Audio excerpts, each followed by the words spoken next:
Week 9 of the fantasy baseball season, and he has a few pitchers I hope to drop this week. The first guy, Grayson Rodriguez of the Baltimore Orioles. So Rodriguez, one of the top prospects in all Major League Baseball last season. He just hasn't got the job done, and Baltimore called him down to the minor leagues. On the season for Rodriguez, before he got demoted, 45 and a third, 2-2 record, 56 Ks, a 7.35 ERA, and a 1.72 WHIP. So right now, he's been getting hit hard the last few outings here for Rodriguez.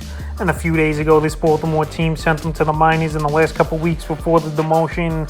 11 2/3, 0-2 record, 15 Ks, a 13.89 ERA, and a 2.23 WHIP. So right now he's going out there, and he just hasn't gotten anything going this season. After the minor leagues, he was tearing it up over the last couple of years. And like I said, one of the top pitching prospects in all Major League Baseball. So right now, I don't really think he's a stash.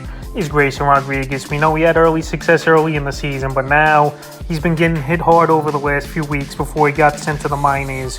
And not a guy I'm really into to keep on my roster. May 15th versus the Angels, 3 1/3, and that one got the loss. 9 hits, 8 runs, 3 walks, 3 Ks in that ball game. May 20th at the Jays, 5 innings in that game, 4 hits, 2 runs, a walk, 6 Ks. And May 26th versus the Rangers, 3 1/3, got the loss. 6 hits, 8 runs, 3 walks, 6 Ks, so he was walking a lot of batters. Fastball just wasn't having any movement or impact as well for Grayson Rodriguez. And I know it was tough hitting teams like the Angels, Toronto, and Texas, but that really did him in, and he's been struggling of late, so they sent him to the minors.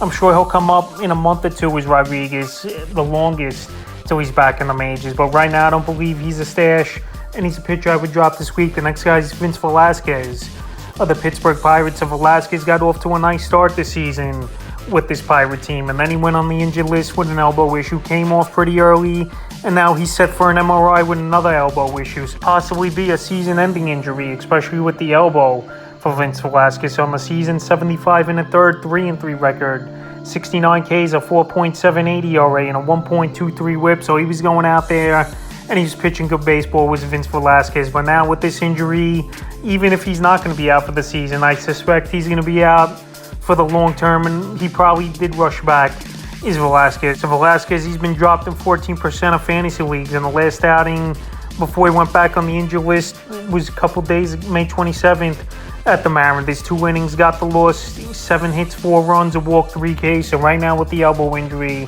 and him not going to be 100% anytime soon, and the last couple outings he was starting to get hit a little bit, is Velasquez. He's an easy pitcher to shy away from this week and drop, and he's already been dropped in 14% of fantasy leagues. Next pitcher is Pete Fairbanks of the Tampa Bay Rays. So, I'm not big on closers if you've been listening to the channel over time. And now this is the second injured list stint here for Fairbanks in the last month. So Jason Adam will be the closer once again for this Tampa Bay Ray team. And Fairbanks on the season, it was a pretty solid one, no doubt. 11 2/3, 0-1 record, 5 saves, 10 Ks, 1.54 ERA, and a 1.11 WHIP. But coming out on Sunday's ball game, May 28th, versus the Los Angeles Dodgers, he was warming up in the bullpen, coming in for the save in the 9th inning, and he just tightened up with Fairbanks, and now on the injured list with hip inflammation. So yes, definitely it could only be 2 weeks, 3-week injury where he comes back. But right now, second injury in a month here for Pete Fairbanks. This great team, for the most part, it seems like anyway, they've been using a closer by committee on and off over the last few seasons. And I know last season, Fairbanks towards the end of the year became the closer with 8 saves. But even if he comes back and is 100% healthy, say in a month or a few weeks from now, we don't know for sure if he's going to be the closer.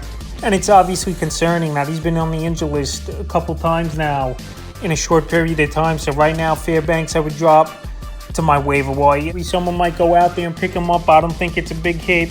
And like I said, saves aren't what they once were in fantasy baseball. I know in category leagues, they're definitely valuable as saves. But in other types of leagues, they're not the biggest of things unless you want to keep your ERA down. But you're going to lose out on strikeouts, quality starts, and possibly win. So like I said, I don't value the save that much.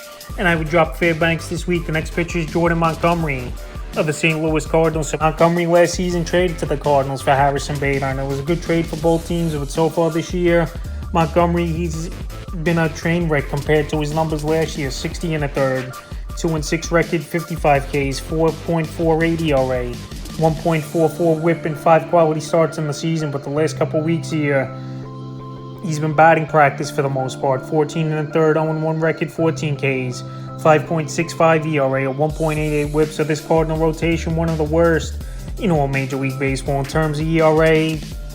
And just going out there and giving innings as well is this Cardinal team. I know their hitting's improved over the last few weeks, but the pitching has still been a problem. And Jordan Montgomery, for the most part, he hasn't been fantasy serviceable this year. So the last few outings for Montgomery, May 16th versus the Brewers, 5 and a third, got the loss. 8 hits, 3 runs, a walk, 7 Ks in that game. May 22nd at the Reds, 4 innings in that game, no decision, 4 runs, 3 walks, 4 Ks. And May 28th at the Guardians, 5 innings, no decision, 7 hits, 2 runs, a walk, and 3 Ks. So right now he hasn't had a quality start since May 5th, which is 4 outings here for Montgomery. He's not getting the job done. He's not going deep into games. He definitely could turn things around, but right now isn't the time, it looks like.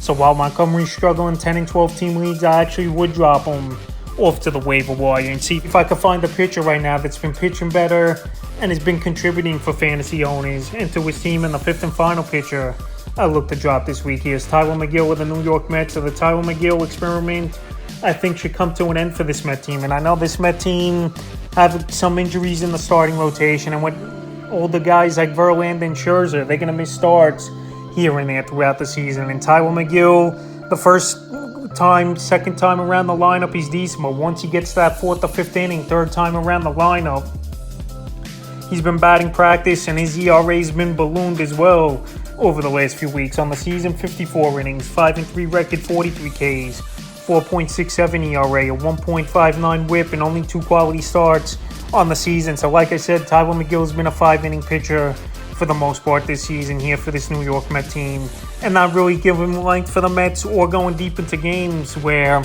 he'll help fantasy owners in a big way. I know the 5 wins is pretty decent, but the ERA isn't good.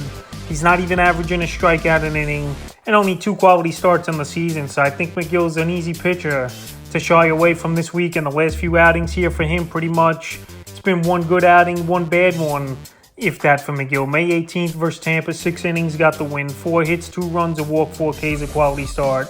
May 23rd at the Cubs, 3 2/3, got the loss. 6 hits, 4 runs, 2 walks, 5 Ks. And then May 28th at the Rockies, he got bombed, 4 innings in that one.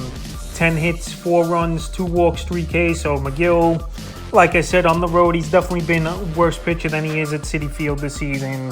And he's not getting the job done. So right now, I believe fantasy owners should drop McGill off the roster. He's a 5-inning pitcher, and that third time around the lineup really does him in. So that's a few pitches I look to drop here in Week 9 of the fantasy baseball season.